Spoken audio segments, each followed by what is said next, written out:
Defesa do Consumidor. É isso mesmo, Defesa do Consumidor com o nosso consultor, né, lá do Procon, o Jorge Tardan. E hoje me parece que o assunto é condomínio. É isso, Jorge Tardan? Bom dia. Bom dia, exatamente. Eu tenho aqui um e-mail, na verdade ele é bastante longo esse e-mail. Uma ouvinte, Angélica Pelúcio de Almeida, ela não diz de que bairro ou de que cidade, enfim. Ela só coloca o nome completo, Angélica Pelúcio de Almeida. O e-mail dela, na verdade, é bastante longo. Ela faz uma série de indagações aqui, mas resumindo os pontos principais, ela reclama do preço, do valor que ela paga do condomínio. Diz que é um valor muito alto, que na verdade o condomínio oferece, não tem piscina, áreas comuns do tipo playground, são em péssimo estado, e dizendo que é um apartamento de 3 quartos e que o valor do condomínio que ela paga por mês é de aproximadamente R$920. De fato é um valor bastante alto, que o marido, né, agora recentemente com essa crise ficou desempregado e que ela já não tem mais condições de pagar esse valor e que ninguém, na verdade ela até tenta vender esse apartamento e não consegue, exatamente em razão do valor do condomínio ser muito alto. E ela pergunta aqui, então no final, depois tem outras questões que ela coloca, mas ela pergunta se ela tem direito de reclamar dessas questões todas que ela enumera aqui com base no Código de Defesa do Consumidor. Então, eu devo esclarecer para a Angélica, primeiro, que o Código de Defesa do Consumidor não se aplica às relações de condomínio. Claro, um bom juiz pode, por analogia, se inspirar no Código de Defesa do Consumidor para reprimir determinadas práticas. Um exemplo disso. Vamos imaginar que o síndico resolva efetuar cobranças dessas taxas de condomínio de forma constrangedora, publicando, por exemplo, no corredor que o condômino do apartamento 300, 150, alguma coisa, enfim, citando lá o número do apartamento ou o próprio nome do condômino que ele está inadimplente. Isso seria um constrangimento, seria uma forma constrangedora de cobrar. Portanto, o juiz poderia, com base no Código de Defesa do Consumidor, considerar esse constrangimento e, ao condenar esse condomínio, a um valor de indenização por dano moral se a pessoa reclamar. Mas, via de regra, eu não tenho, ou seja, um condômino, ele não é consumidor. E eu devo dizer para a Angélica que o local próprio para reclamar essa questão que ela coloca é na Assembleia de Condomínio. E ela coloca aqui no seu texto bastante longo que que o síndico, na verdade, já é síndico há mais de 10 anos. Provavelmente, e ela não diz aqui o tamanho do condomínio, mas provavelmente ninguém questionou ou esse síndico tem legitimidade na medida em que ele já está há tanto tempo nessa condição de síndico. Então, o local próprio é a Assembleia de Condomínio. O problema é que na nossa cultura as pessoas não participam e depois querem reclamar. Então, princípio número 1 de regra de condomínio: a Assembleia é soberana. O local de discutir essas questões é exatamente na Assembleia. E evidentemente que o não pagamento, né, da taxa de condomínio é uma questão muito grave. E eu quero alertar aqui os nossos ouvintes que o não pagamento da taxa de condomínio significa dizer que você pode acabar comprometendo o seu próprio imóvel. Vamos fazer o seguinte exemplo. Vamos imaginar que o consumidor não tenha dinheiro e deixe de pagar o cartão de crédito, por exemplo. Aí o cartão de crédito entra com a ação de cobrança e esse devedor só tem o seu único apartamento. O juiz, enfim, o judiciário não poderá tomar esse apartamento para que esse consumidor levar a leilão para que, enfim, pagasse a dívida do cartão de crédito.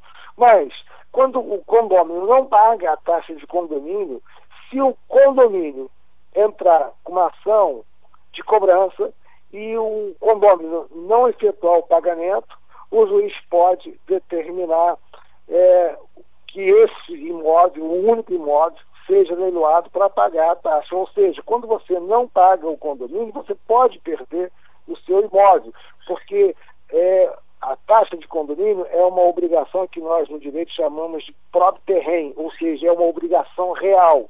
Ao passo que as obrigações que você contrai quando adquire algum tipo de bem, ou seja, via contrato, são obrigações pessoais. Então, é uma obrigação muito forte e é muito grave o não pagamento de taxa de condomínio.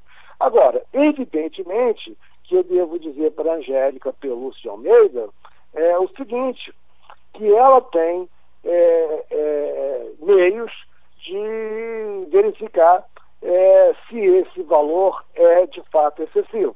Primeiro, numa assembleia, né? Participe das assembleias. E segundo, em participando da assembleia e não conseguindo transparência, não estando convencido de que o valor ou de que as questões não estão bem colocadas, que os cálculos não estão corretos, ela tem direito de pleitear na justiça uma ação de prestação de contas. Ela constitui um advogado e pede que o condomínio preste contas. Agora, importante observar o seguinte, o valor, né, da taxa de condomínio, ele é rateado por todos os condôminos, independentemente de que você faça o uso das áreas comuns. Vamos imaginar o seguinte, no condomínio tem uma sauna, e evidentemente a sauna, enfim, ela representa custos para serem divididos entre os condôminos. O fato de um determinado morador não usufruir não significa que ele não tem que pagar. Condomínio significa exatamente o seguinte, donos juntos. Mas quando você compra uma casa, você é o possuidor, você tem o domínio daquele espaço. O que significa condomínio? Domínio com outros. Você é dono do seu apartamento e as demais áreas são comuns, por isso condomínio. Um domínio comum. E todos os gastos inerentes a essas áreas comuns, elas serão rateadas e todos serão responsabilizados por isso. Aí ela coloca ainda no seu texto outra questão, dizendo que o valor, né, pelo atraso, porque ela está atrasada com algumas cotas, o valor está sendo cobrado de 10% de multa. Aí ela tem razão, porque embora a Assembleia tenha autonomia, né, a Assembleia seja soberana para deliberar, a lei civil, o atual Código Civil, fixou a multa demora em 2%. Então, neste particular, ela tem absolutamente razão. Embora, não sei se é o caso, a Assembleia tenha deliberado que a multa pelo inadimplemento seja de 10%, essa Assembleia que deliberou isso, se é que houve, não poderia contrariar o texto da lei que fixa em 2%. E claro que nós temos uma controvérsia, porque a lei de condomínio, que é uma lei lá de 67, autorizava que a Assembleia fixasse a multa em até 20%. Mas é importante esse ponto. O Código Civil de 2002 limitou a multa em 2%. Portanto, a Assembleia que tenha deliberado de forma diferente de 2%, essa deliberação está prejudicada, portanto, está limitada em 2%, mesmo que tenha fixado um valor maior. Então, nesse particular aqui, a nossa ouvinte Angélica tem razão.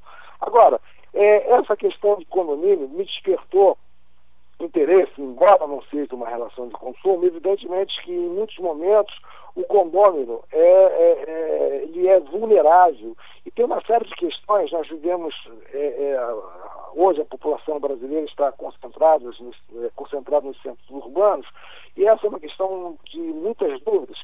Em razão disso, nós vamos fazer aqui pelo menos uns 3 programas falando de condomínio. A gente volta a essa questão porque não dá para a gente falar nesse pouco tempo que a gente tem sobre essas questões de condomínio. Eu quero na quinta-feira abordar uma questão que tem uma legislação que está para entrar em vigor aqui no Rio de Janeiro, já entrou em vigor em São Paulo, que é a possibilidade de lançamento do nome do condômino atrasado em cadastro negativo, ou seja, SPC e Serasa. É uma questão bastante controvertida e a gente volta a discutir essa questão. Eu espero ter ajudado a nossa ouvinte Angélica e outros ouvintes com essa questão de condomínio. Embora não seja uma relação de consumo, nós podemos abordar essa questão de condomínios em razão da vulnerabilidade e da falta mesmo de informação que nós temos nessa relação, enfim, de condomínio nos grandes centros urbanos.